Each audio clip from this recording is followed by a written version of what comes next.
So Donald Trump has returned from his trip over to the UK. In fact, he's actually been back for about a day and a half at this point. However, I think it's important to remember the fact that during this entire trip, Donald Trump was an absolute embarrassment to us here in the United States for multiple reasons. I mean, obviously, first and foremost, we had the picture of him standing in that tuxedo looking like Bugs Bunny about to conduct an opera. Then, of course, we had him lying about all the protesters. And let's not forget the fact that he actually began the trip by maliciously attacking the mayor of London. But all of that, to me, maybe with the exception of the attacks on the London mayor, pale in comparison to what he said to Piers Morgan about climate change. See, here's what happened. Donald Trump apparently had a meeting with Prince Charles. The meeting was supposed to last 15 minutes. Instead, it went on for 90 minutes. And during the meeting, Prince Charles was trying to educate Donald Trump about the dangers of climate change, the threats that it poses to the entire world. And Donald Trump wasn't having any of it. Didn't want to hear it, didn't want to be there, showed the British royal family that he, the leader of the United States, is an absolute moron and doesn't care about the biggest threat to the planet. So he told Piers Morgan, his good buddy, on Good Morning Britain on Wednesday, what happened at the meeting. Here's some quotes. He said, "He is really into climate change, and I think that's great. What he really wants and what he really feels warmly about is the future. He wants to make sure future generations have climate that is good climate as opposed to a disaster. And I agree." Okay, so you're sitting here saying like, man, this guy cares about the future. Wow, he just wants people to have a good environment.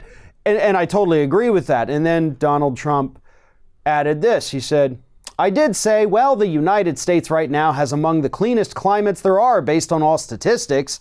And it's even getting better because I agree with that we want the best water, the cleanest water. It's crystal clean, has to be crystal clean, clear." Keep in mind, I did not just stumble while reading that. Those were the actual words in the actual order that Donald Trump said them in this interview. But let's get one thing straight. The United States does not have anywhere near the cleanest air or the cleanest water or the cleanest soil for that matter. In fact, our emissions, our pollution since this man has become president are actually going up. You know, fine particulate matter in our atmosphere, in our air, the air that we breathe every day, has gotten worse. 1/3 of Americans are now drinking contaminated tap water on a daily basis. 1/3 of us in this country. 110 million. And that number is going up. More than 2,000 water districts in this country have levels of lead in their water that's actually worse than what was in Flint, Michigan. So no, we do not have the crystal clean, clear water that Donald Trump told Piers Morgan we have. He went on, folks. That's not the end of it. He said, "China, India, Russia, many other nations, they have not very good air, not very good water, and sense of pollution and cleanliness." God, I wish I was making up these quotes, folks. If you go to certain cities, I'm not going name, but I can. You can't even breathe, and now that air is going up. So according to Donald Trump, who's not going to name cities, but he can, the air is so bad you can't breathe and the air goes up, he says. The air goes up. Okay, so this child man seems to understand how greenhouse gases work. And in fact, yes, there are areas of the planet where the air pollution is so bad you are advised not to breathe outside without a mask. That's not untrue. But to say you can't breathe would imply that you walk outside and immediately suffocate. That's not what happens.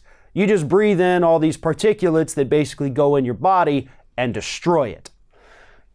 But nonetheless, this man is absolutely lying through his teeth about climate change.